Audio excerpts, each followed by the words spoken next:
Nyokolo Mokejwang wadhi nyime koda weche manyien kama yudo kanyo jiario maoriwo koda kanyathi ma jahigni 3 otho e masira mar apaya e gweng' ma Kikap mantiere apaya ma Londiani kadhi Muhoroni. Komanda mar obila ma Kericho James Ngetich wacho ni ji 24 bende oyudo hinyruok e masirano mane ojuko bas e gweng' kugwen ma Kawuono. Yangore ni dereba mar basno ne obayo yo kendo ng'ielo basno oko mar ndara. Jogo ma moyudo hinyruok notimnegi thieth e osuptal mano maduong' ma Kericho.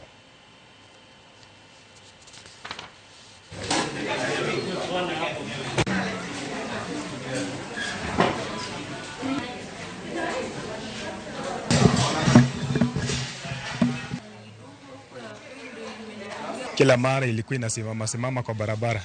Kufika Nakuru tukagundua, tukielekea njia ya Kericho, driver akaongeza speed.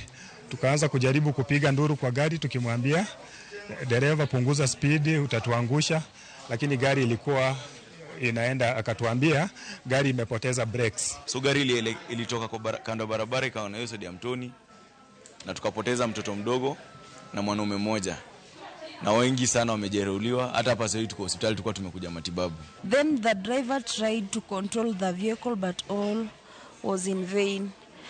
Upon trying, the driver lost hope and I just saw the vehicle driving into a ditch. And the number of patients that we have received are 34, 32 having sustained injuries, 2 who are little kids and they are stable. They have not sustained any injury. Ningependa kuambia serikali kabla gari itoke kwanza wangefanya uchunguzi ya hiyo gari wahakikishe iko sawa kuingia kwa barabara. They need to drive careful. Use of alcohol or other substances, we are going to intensify the crackdown on that, and we are going to use all the available means to curb drunkard driving.